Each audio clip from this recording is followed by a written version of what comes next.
Hello, and welcome to my podcast, Good Grief. My name is Dr. Christine Malone, and in this podcast, we talk about trauma, tragedy, and survival. In each episode, I will interview someone that has gone through grief in some way, and we will discuss the impact it has had on their life. By sharing these stories, we hope that others won't feel alone should they be going through similar situations. Enjoy.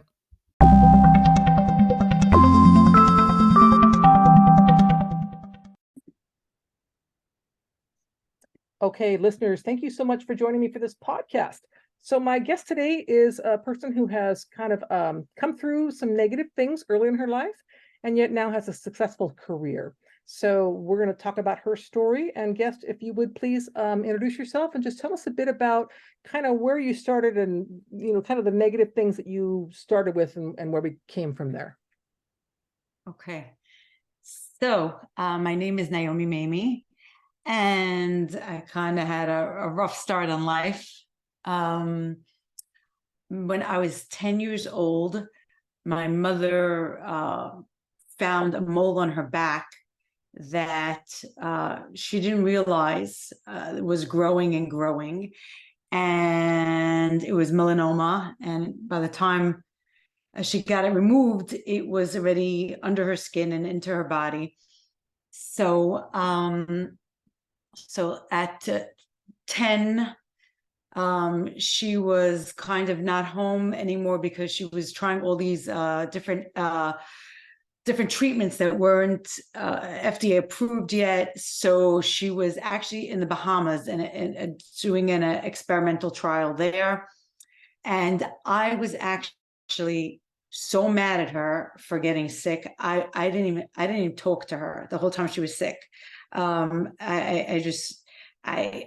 couldn't believe, like, I thought it was her fault that she turned my whole life, my wonderful little fairy tale life, upside down. And of course I didn't understand it at the time. It wasn't her fault. But 2 years later, actually the day before my 12th birthday, August 30th, she passed away. And my father got remarried fast, and the woman didn't want me. So I went to live with one set of grandparents. And then my grandmother got sick.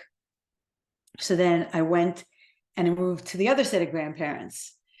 And then over there, my grandfather got sick and I went back to the other grandparents.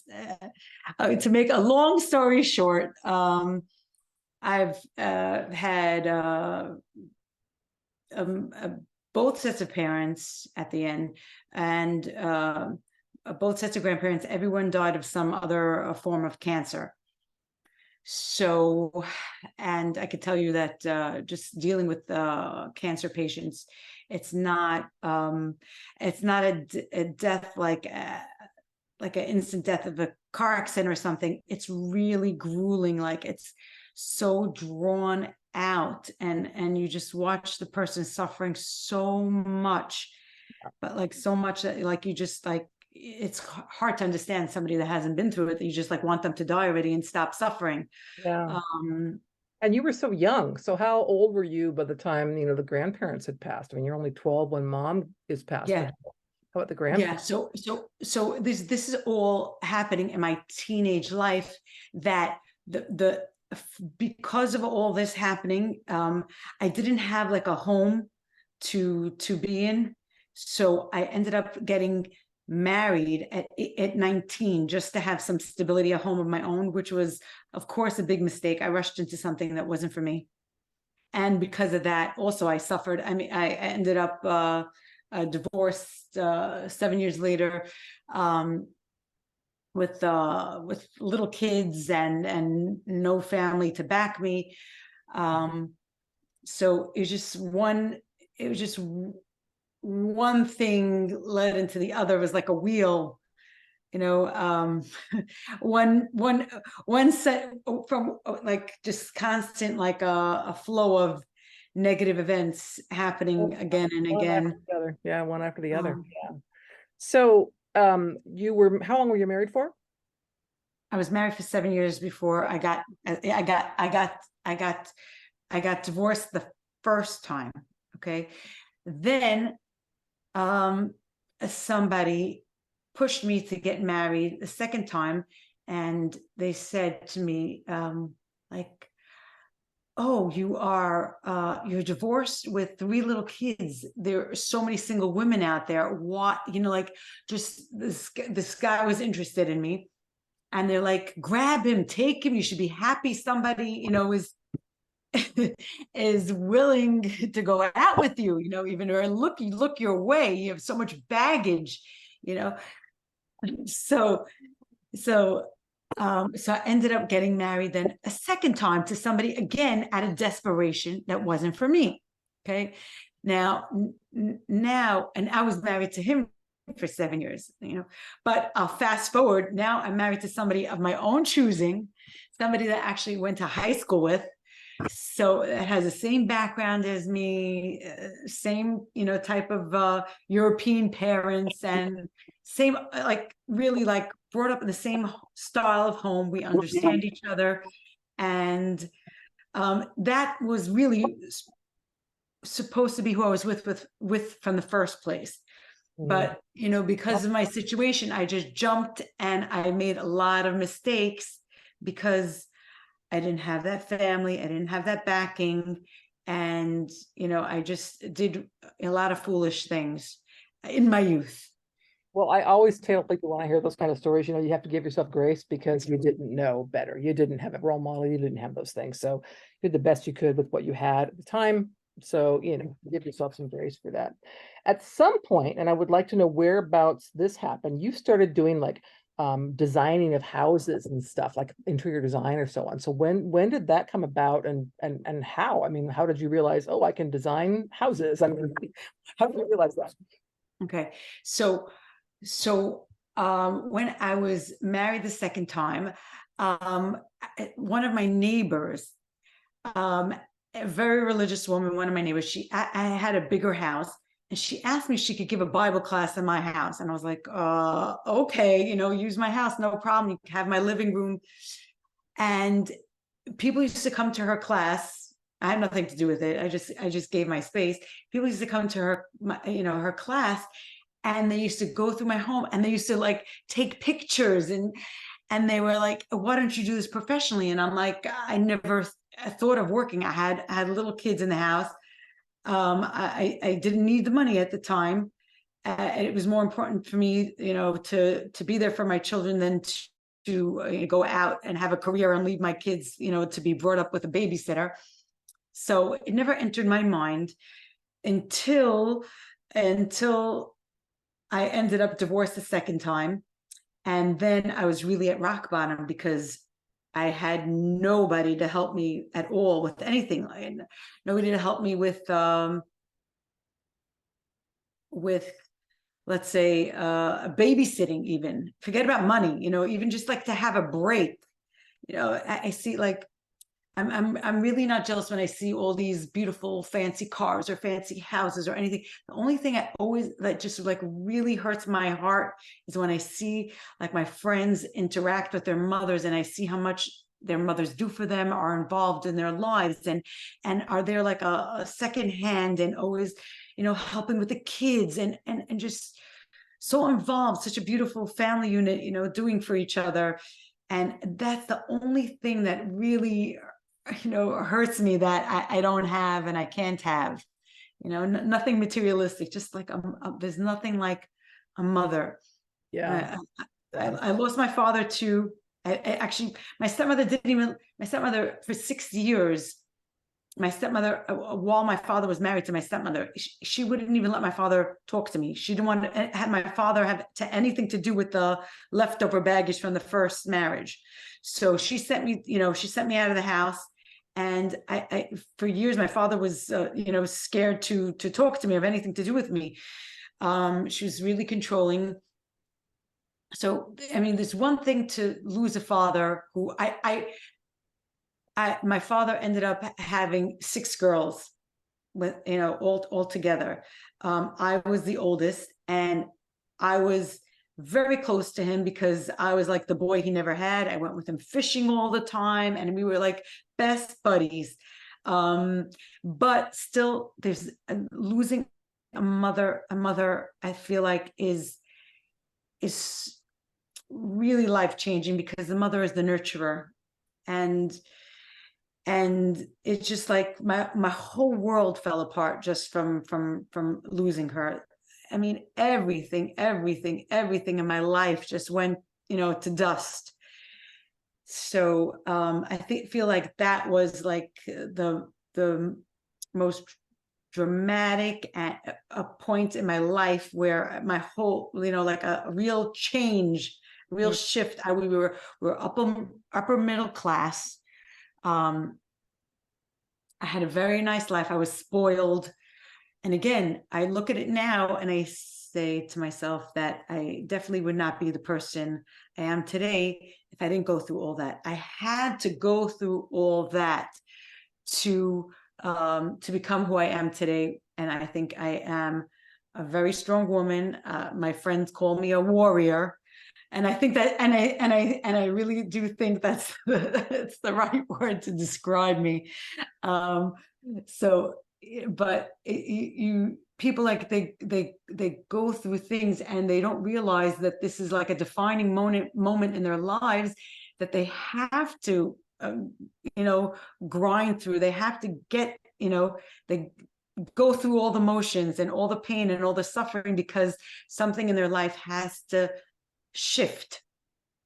So I feel like that was one of the points in my life where, like, I always describe it train tracks. Like, I'm on a train track, and there's always like, you have to veer off onto a different path. It's but you have to keep going. But there keeps on being like different, like splits in the road, in the tracks, and your life just has to take that. You're meant to take that shift, even though you're so comfortable in what you know and what is your everyday life. People don't like changes. People don't like surprises. Oh, and life is full of curveballs that you don't expect. And it's just that curveball is supposed to come because you're meant to go on that different track. And, it's hard to understand while you're in it. And right now, like, every time something, happens out of the blue that, unexpected and that I don't want in my life, I just try to say, like, okay, just stay calm, don't cry, don't get hysterical. I mean, I used to be like, really like, I don't know, a little firecracker.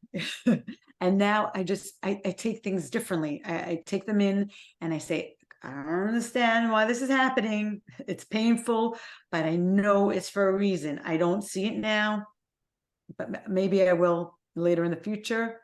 But I try to I stay calm, unlike when I used to. So I really evolved as a person. What you're hitting on here is a lot of people, kind of the what ifs, what would it be like if I still had mom, or if I still had this, or if I still had that.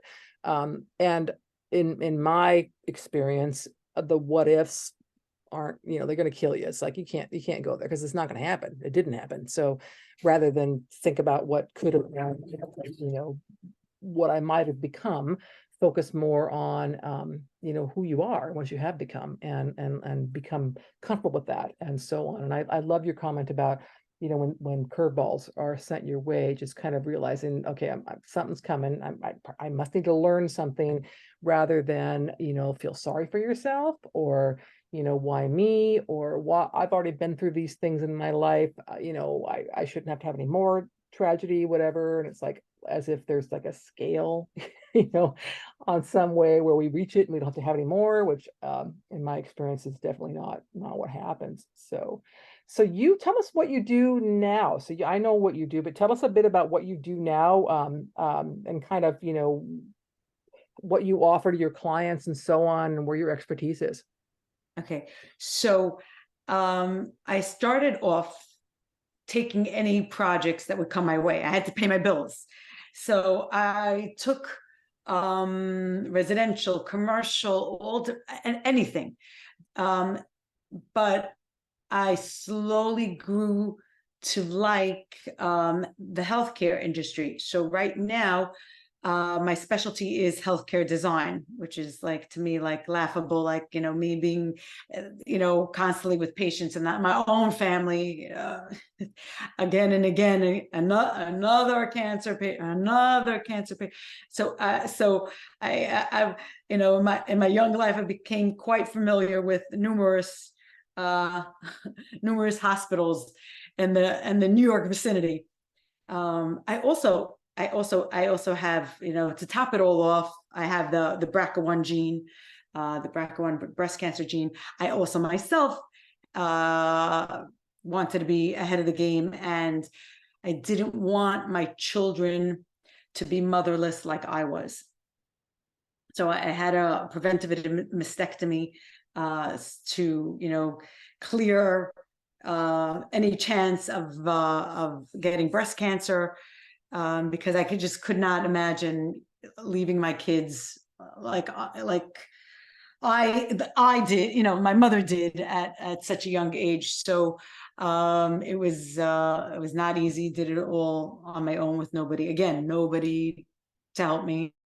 Went through it myself, and I think whatever, it was worth it, and having the peace of mind knowing that I bought another set of years for myself. But so Very today, but very selfless decision. I've got to tell you, very selfless when you're thinking about, you want to be there for your kids. So I am a breast cancer survivor. I'm 2 years out from my treatment. And one of the things I considered was, is this something I'm passing down to my daughters? Is there some genetic whatever going on? And I was more concerned about my kids than I was about myself. So I can see where you're coming from with that, with you just want to do this, just I want to be here for them. I want to take care of them, and not to leave them when I'm 10 or 12 years old. So I'm curious to know if your draw toward healthcare facilities, do you think that has to do with kind of the medical stuff with the family and people, getting sick and passing? Do you think that's no. where you come You from? want to hear the laughable part about this? No, it has had nothing to do with nothing to do with that at all. It has to do with, okay, this is the punchline. It has to do with not dealing with women. Because yes, when I was doing residential design, okay, this thing kept happening over and over and over again, which was so frustrating. When I design a medical facility, I design the facility, I make a spreadsheet for the contractor, he follows it, and that's it, and I can move on to the next project.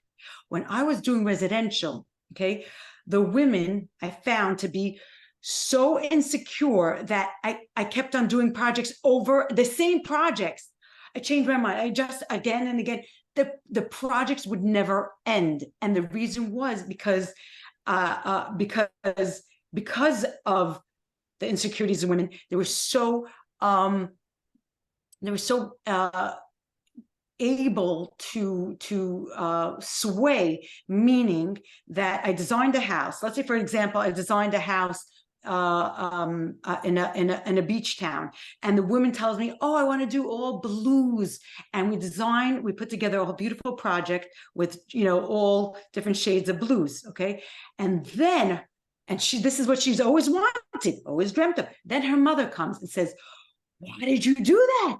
Why did you do that? You should have done all neutrals. So we go back to square one, and we go and we redesign the house all with neutrals. And then, like, this kept happening over. Like, oh, a sister makes a comment. Okay, we just finished all the bathrooms, but her sister says, no, you shouldn't have done grays. Grays are going out of style. You should have done golds.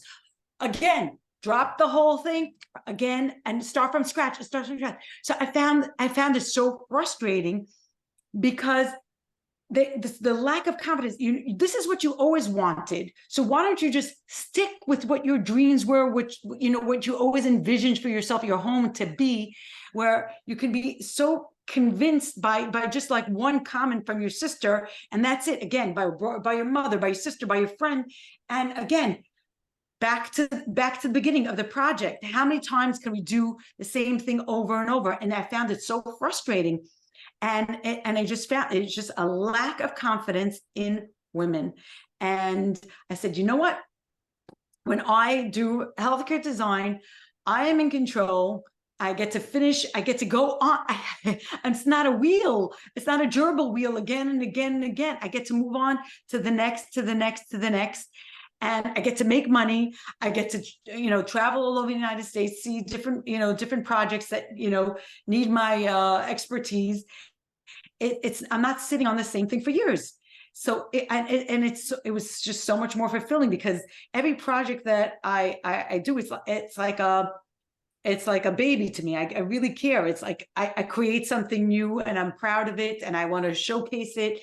And just with the residential, there was no end. There was so it just happened to what I maybe if my personality if I had more patience to redo everything over and over, could be. But I was disappointing that seeing a lot of women this way, that they were so easily convinced to change what their hearts desired. So Yeah, that's sad. That's actually really sad. I think having been someone who's worked in healthcare for a very long time, most people are in that field, especially in where they're going to contract with someone like you. They have a budget and they're going to tell you what they want, and then boom, it's like, I'm not going to come back and change it because that's going to cost me more money. So I think there's more of the business aspect of it in working with organizations than there is with working with, residential people. right. Especially if they don't have if I can keep just spending money to have changes, well, we could do changes all day long. But I totally get why that would be frustrating for you. So you want to have the vision come to life, and then I move on to my next project. And instead, it's no, that's not my vision anymore. Now it's over here, and how that could be super frustrating. As a very type A personality myself, I would find that extremely frustrating. Yes. So I'd like to ask you, what would you, if we had a listener who's kind of a younger person who's had some of these, same life softballs thrown at them, family members passing or whatever, they're left on their own, maybe unsuccessful marriage, whatever it might be. And how would you recommend they, figure out who they are to become, know who they should become and what they should become, which is what you've done. Okay. So, first, I would say to listen to your gut instincts. Okay. See what draws you. First, even at your job, what you go to every single day. If you're dreading waking up, I wake up like I jump out of bed. I don't keep pressing snooze. I'm like excited for my day. What am I going to, everybody has to listen to their intuition and just follow what makes them happy. If I have my daughter, she's very creative in a different way. She was pulling all these years. She wanted it always since she was a little girl. She used to save her favorite lessons from her teachers. She used to say, I want to be a teacher. I want to be a teacher. Okay. So, and then the other one, she wants to do bridal hair. Completely whatever is pulling your, what makes you happy, what brings you joy. You should not be dreading getting out of bed every morning. So you got to find what that is that brings you joy and try to monetize on it. I say, God gives every single person some kind of talent that they're good at that they could monetize on. Everybody says, I don't have a rich grandfather. You don't need a rich grandfather to get you into a business. Look at what you have inside you and make a business out of it. You know how to sew. Your grandmother taught you how to sew. Become a seamstress. Go make those gowns. Everything. You have a father that was a jeweler. Okay, go into jewelry. Go be an electrician. Be a plumber. All those things do not cost you any money. You do not need all the big bucks to start a business when it's just coming from you. You are the business. You don't need to buy inventory. You have something inside you. Every person has something in them that's special that they could expand on. So So I find that, very important. And then also finding an inspiration, a role model, let's say it's somebody they can relate to. Now, I don't say go find a celebrity. I would say like go find somebody from your school that became successful, somebody, if not from your town, from your city, from your state, somebody that you can relate to and look up to and say, oh, if they could do it, then so can I. And it's very important to find that role model. So me, myself, okay, and I tell this story all the time because it is the truth that when I was divorced and when I was at rock bottom, things happened for a certain reason. And I came across somebody, a guy from high school on Facebook, and I clicked on him. And I was very intrigued because he had this, everyone has this casual picture, and he had this professional looking one. I was like, what happened to him over these years? And I clicked on him, and he had like a whole list of accomplishments. And I was like embarrassed for myself. I was like, I have nothing to put on this list, and so he actually inspired me to say, like, I want to be like him. I want to have that list too. Not only him, and like, so it's years now. It's already 18, 19 years now. I'm doing design. I don't even know already. And he doesn't even know, after all these years, that like I'm in a competition with him. He doesn't even know I'm in a race with a ghost. I feel like I push myself, like, so can I? Okay, I can also do that. Let me push myself. So just they don't even have to know. They don't have to be involved at all. But like you say, like, he can do it, so can I. So that's been one of my motivating factors in life, that also that I saw somebody that inspired me to push me to make something of myself. So I think everybody should also, that needs that boost, find somebody that they can relate to. And then when I was so down, I actually found it's free help on YouTube. I looked it up, and there were so many motivational speeches, and that really got me pumped up. And every now and then, like when I'm feeling down, if you want to find the help, it's there. It's there. You don't have to pay for a therapist or there's so many videos out there of people that gone through similar things, whether it be a death, whether it be a divorce, whether it be bankruptcy, whether it be all these hardships. You can actually find somebody else that has a similar story, and you can actually listen to how they got through it. So it's there. You just got to give yourself that push, and then you'll get that motivation that you need. And one actual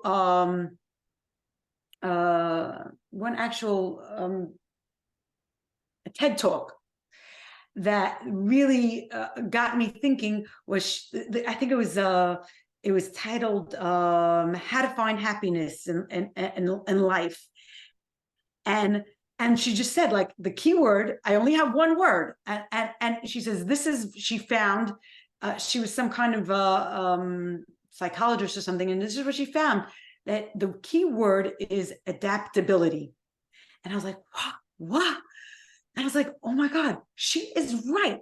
Instead of me getting hysterical after every time, crap happens, and, exploding with my crazy temper, I said, adaptability. Let me figure out how to work this through, instead of getting all crazy and hysterical.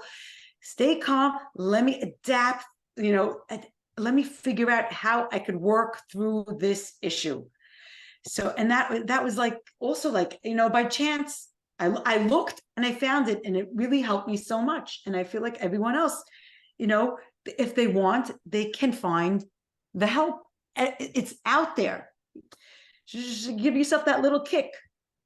Yeah. So a couple of things come to mind for me. First of all, I think a person needs to start with trusting in themselves. So if you have that self-doubt going on where I just can't make a good decision for myself, or I can't trust what I think I want to know or do, whatever, I think that's one of a person's first steps is really, getting over that questioning of ourselves. And I don't want to be sexist, but I think as women, that is more common to really kind of doubt who we are and what we can do and so on. And then making that leap is another thing that comes to mind, is really kind of coming out of the comfort zone of where I am, even if that comfort zone's not comfortable, right? It's where I am and it's what I know and it's familiar.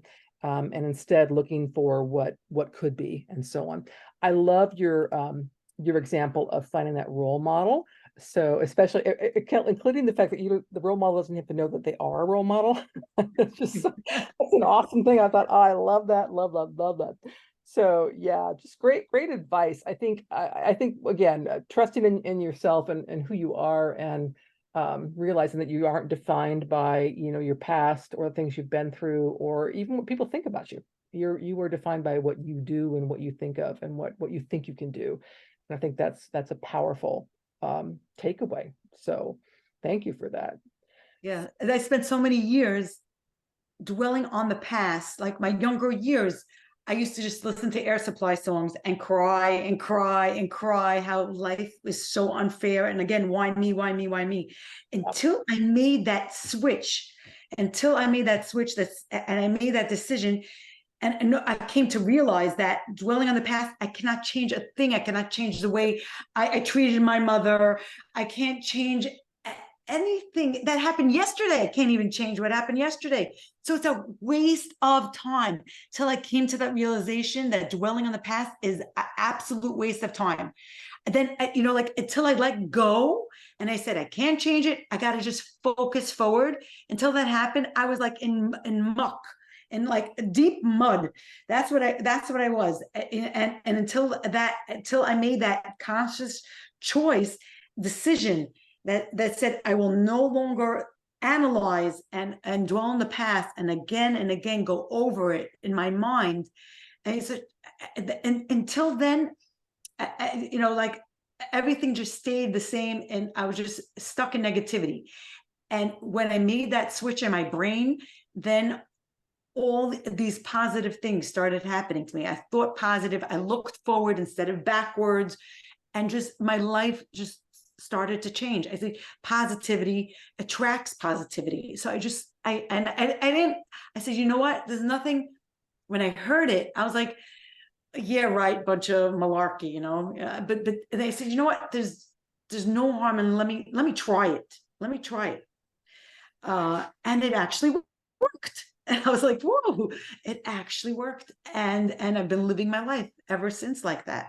Yeah, it's like I said, like that taking a leap, just trusting that you can do this. And I think for a lot of people, think about if it isn't working out, well, you're just back where you were and no harm done. But keep thinking towards the positive and so on. I think that negative energy, when we think about things we can't change, especially, really eats up a lot of time and a lot of effort in our lives that we cannot change. I mean, you can't go back in time and change, that people got sick and they died or whatever they did. I mean, you can't change that. All you can do is learn from it and move forward and be a better person. And in your case, of course, be a better role model for your kids and so on. It's just really knowing that you have that positivity and that strength, I think, is really important to recognize. So yeah, I love your story. I do. I love your story. So is there anything else before we end the episode you'd like to share? Okay, so I usually like to leave with this message that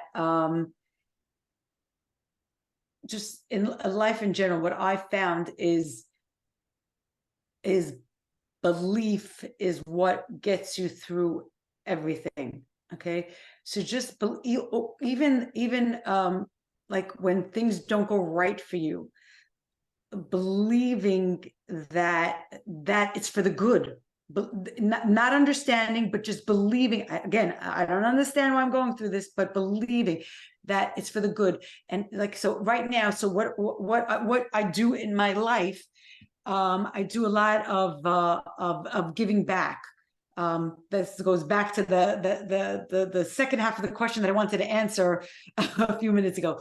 So right now in my life, I have all these young aspiring designers that come to me to train. And a lot of my colleagues who are also in this business for many years are like, why are you doing that? You're creating competition for yourself. Why, like, they're just going to go out and compete for the same projects as you. Why would you, give them all your contacts and all your samples and set them up and help them start businesses of their own? Why, like it's like, and I explained to them that there's no such thing as competition. Okay. Everybody gets what they're meant to get. I will not make $1 more or $1 less that's meant for me. And the more I help other people, the more goodness will come my way for myself too. And I explained to all of them the mistakes that I did when I first started. When I didn't get a project, I used to, it hurt. I started out and I used to cry. It really bothered me when a project went for, to someone else. But now I'm at this stage in my life where I understand that that project was meant for them, not for me. Maybe they needed the money more than me. Maybe, God saved me from a horrible contractor. So many times I hear afterwards, like, oh my God, he was so nasty. You're so lucky that you didn't get this project. At the time, it really irked me, that it went to me who has all this experience and it went to someone else that hardly has any in this field, and at the end, it was for a good reason I didn't get the project. And at the time, I just could not understand. It just did not make logical sense why they got the project over me. And so right now, like, I feel like this wisdom that I've gained over these years I'd like to relay it to these young aspiring designers. Like, don't get upset when a door slams in your face. That means it's not for you. There's a better fit out there. If you don't get the job, just to have a little patience. The right door will open for you. Just the thing is, don't give up. Don't give up. Believe that the right thing is coming. So it's interconnected, the belief and the not giving up. Because if you give up, then there's, you're digging, you might be one shovel away from that pot of gold. So just you be consistent and know where you want to get, and just keep try different ways, different how, different, but just don't give up on that vision of where you want to be in your life and what you want to be, what you want to become, what you want to see yourself being. Yeah, trust in the dream is kind of what comes to mind for me when you say that. So I'm a big believer in karma and things happening for a purpose. So I totally get what you're saying. It's just, let these things go because something else might be coming your way and maybe this wasn't meant to be. So keep a positive attitude. And I think that's great advice. Mm-hmm. So Naomi, thank you so much for being my guest today. I have thoroughly enjoyed hearing your story and talking with you, and I wish you all the best. Sure. Thank you. All the best to you too and your listeners. Thank you for listening to this episode of Good Grief. To hear more about my personal story, please pick up a copy of my book, The Day I Became the Spider Killer, a memoir of trauma, tragedy, and survival, available in paperback, Kindle, and Audible via Amazon, Barnes & Noble, and other online book retailers.